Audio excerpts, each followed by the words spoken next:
Now, while I don't consider 2024 to be a low buy year, I will say it will be a year of intentional buying only for a couple of reasons. One, on the more physical side, I hate clutter, and my bag shelf is definitely close to being maxed out. I have space for maybe 2 to 3 more bags, so I need to be super intentional of what I bring home. Past that, I either need to rebuild my closet or rehome my bags to a different part of the house, and both just sound like a lot of work. Now, two, on the more mental, emotional side, as much as I enjoy the thrill of the hunt for my next bag, I obviously get a dopamine hit from it. I also know it's not healthy nor the best use of my time because reality always ends up kicking me in the face. I can have the fanciest of fancy bag collections, but they just don't fit my unglamorous lifestyle. I'll save that for another video, but for now, let's just talk about the handful of items then that I do have on my intentional wish list for 2024. And while it is a small list, it is by no means small in price tag, unfortunately. We'll start with items on my 2023 wish list that are still on the wish list for this year. And as silly as it sounds, yes, I so do want an Hermes Kelly belt, a pocket belt to be exact. And yes, in case you haven't noticed, Hermes has implemented its annual price hike in some categories at least. I don't know the exact date when this video will go live, but as I'm filming this in the beginning half of January, the regular Kelly belts are still currently at $1,025 and the Kelly pocket belt is still just shy of $1,700 at $1,650. So while we haven't seen a price increase here yet, I have a feeling we will any day now.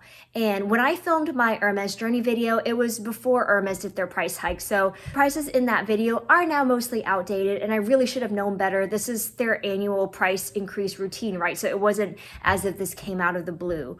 Also, I hemmed and hawed about this belt all the way back in 2022 before the last price increase in 2023. And that was when the Kelly belts were still way under $1,000. And the Kelly pocket belts were, I think, between $1,200 to $1,500. So we'll see what the prices settle on in 2024. The thing is, I've had so many opportunities to pick either of those up online. Heck, as I'm filming this, there are at least 6 Kelly belts available online in your most sought after neutral colors, including a super fun Kelly pocket belt. So knowing that within the next couple of hours or days this could change, why haven't I picked one up? Especially since they can be so difficult to come by. I guess maybe subconsciously, even though I said I am taking a hiatus from my Hermes journey, I just don't want to close the door completely, especially since there are so few items left that I would actually be interested in buying from Hermes, and I just didn't want to waste them on a website purchase. I might as well make every purchase count in store. So I'm saving this for when I can ever bring myself to go to the boutique in person again, even if it means having to pay the new 2024 prices. Now, along those lines, the Fashionphile necklace is another Hermes item that has rolled over on my wish list. When I first added this to my wish list, it was about $1,800. In 2023, they were about $2,000. Now, the price for the Fashionphile necklace has already gone up for 2024, and they are now $2,225. So that's about an 11% increase. So same thing again, this necklace is perpetually available online. However, that dollar amount will go a lot further being spent in store. So again, I will be saving this for an in-store boutique purchase if and when I do make it to the boutique. So I guess you can say while these are still my wish list items, they are not do or die must-haves, because if they were, I would have just bought them online prior to any price increases and just have called it good. My last item that's rolled over is the Dior Rose Devant necklace in onyx. So this is currently priced at $2,240. And here's the thing though, unlike before, I'm now open to buying this pre-loved. This may be a good topic for another video, but prior to last year, I was scared of shopping pre-loved, and I've done a complete 180 since. These days, the pre-loved sites are all I ever browse. And at first I thought I would draw the line at just buying bags pre-loved. Now there's virtually nothing off the table, including jewelry. Also, if you are a returning viewer, then welcome back. And if you are new, thank you so much for being here, and welcome to A Briefcase of Luxury, a place where we love to chat about all things related to life, learning, and luxury. And while I have no intentions of quitting my day job as a business professor, I would very much love to grow this channel so we can all continue on our journey towards more mindful consumption. So thank you so much to those of you who have subscribed, liked, commented, and shared my videos. I truly do appreciate it. Now, before I move on, I do have a feeling that if anything, 2024 will not be the year of bags for me, but the year of fine jewelry. Not only because I have to be really intentional of what new bags I bring home, but if you watch my 2023 best cost per wear video, then jewelry is really where it's at. But let me preface this by saying I'm honestly not a huge fan of some of your more iconic, well-known pieces. So for instance, you will not see the Cartier Love Bracelet on this list. Not only do I think it's overdone, I am sorry if that offends anyone, but I'm also someone who refuses to wear permanent jewelry, so there's no love bracelet in my future. The other Cartier staple is the Juste un Clou bracelet, and while I do personally like the collection, I also think it's been a little overplayed just because that design is so recognizable. And ironically, that's a whole lot of money to pay for just a nail. But this may be something I consider later down the road. My hubby and I do have a running joke about it, so I guess you could argue that since I like my jewelry to have meaning as well, something like this would definitely have meaning to us. You know, it shows us how far we've come. My husband working in construction when we first met, to both of us working our way through grad school and our separate PhD programs to where we are now. So that collection would actually be a funny inside joke for us. If anything, maybe I'd be open to like a Cartier Love or Juste un Clou ring, but not the whole stacked bracelet look. You will probably also never see any VCA pieces in my future unless they come up with something new.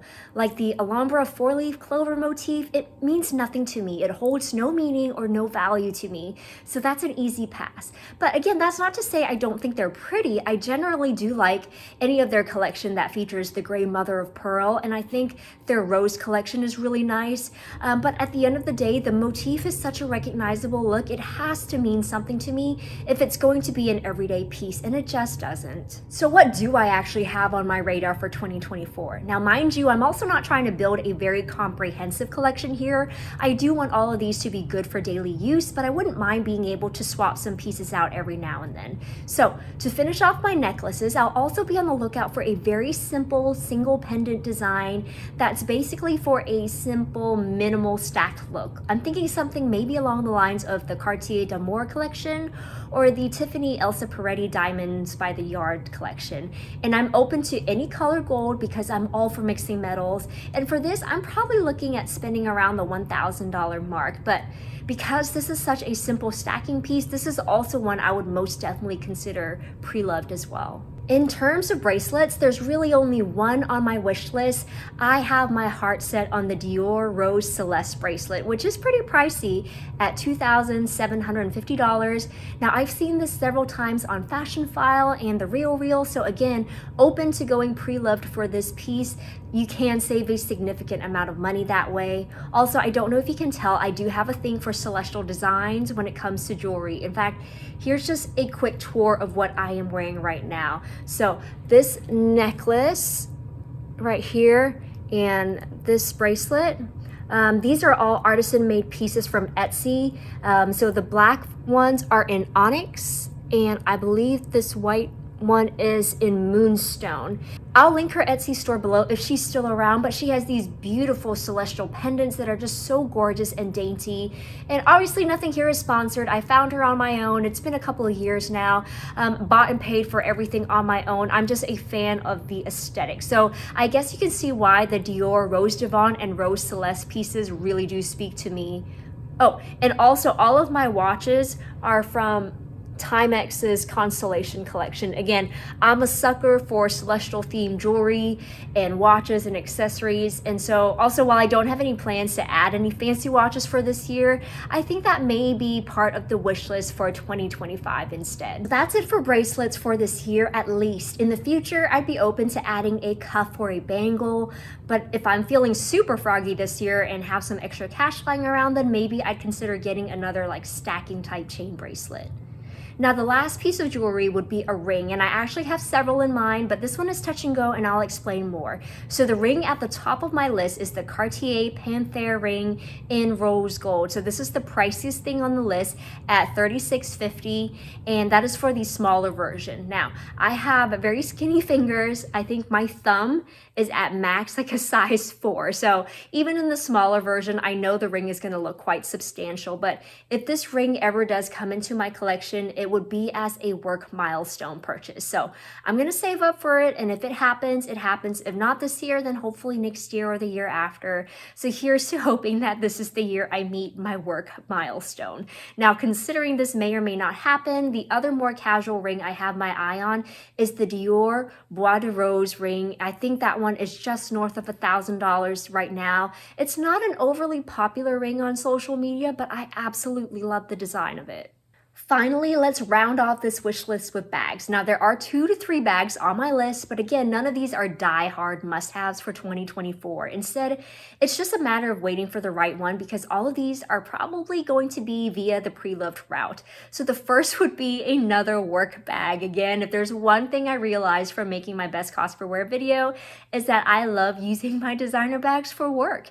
And while I've struggled with the idea of paying so much for a work bag, they legit make me happy, and they are the bags I spend the most time with. Now, I don't know what bag exactly it will be. It may be a large Lady Dior. It may be a large Fendi Peekaboo. It may be a Kelly 35. I haven't made up my mind yet, but isn't it ironic that these are all former bags on my wish list just revamped into new specs? What can I say? I'm a fan of those bags for a reason. I just recognize that the versions I was after before just don't work for my lifestyle. But using them for work, this is how I can incorporate them into my real life and get to enjoy them on a consistent basis. Now, I also mentioned before that I don't have a cassette style flat bag. The closest would probably be my Armani La Prima bag. So that's the second type of bag I'm going to be keeping my eye out for. This last one is going to seem to be out of left field, but I actually think I'm ready to venture into getting a statement bag. I would say this is probably the lowest in priority, so it would really just come down to finding the right one at the right time. Now, before I share my last wish list item, not to be a party pooper or to kill the dream, but if I realistically wanted to get everything on this list, I would have to set aside somewhere in the ballpark of $20,000, especially if the work bag ends up being a Kelly 35. And this would just be for my wish list, not including my husband's wish list. And on top of everything, none of these items top both of our number one wish list priority. And you want to know what that is? Our number one wish list priority for 2024 is financial peace for our future. I know that's a bit of a killjoy, but really, can you think of anything more luxurious than that? And so if I were to reflect on my 2023 wish list, no, I didn't manage to knock everything off the list, but I will say we did a phenomenal job of becoming credit card debt free, of maxing out our HSAs, 401ks, and our IRAs, for contributing to supplemental work retirement accounts, for increasing our bi-weekly investments into our traditional brokerage accounts, and for doubling our monthly charitable contributions. And so, yes, I would say we definitely knocked it out of the park in terms of checking off that box for 2023. And our goal is to do the same this year. And in fact, we want to challenge ourselves to save even more and to give even more, even if it means giving up a couple of items on this wish list. Now, if you have wish list goals for 2024, luxury, financial, or otherwise, I'd love to hear what they are down in the comments below. Again, thank you so much for staying until the end. And if you enjoyed this video, please don't forget to like, subscribe, and hit that notification bell so we can catch up again in my next video.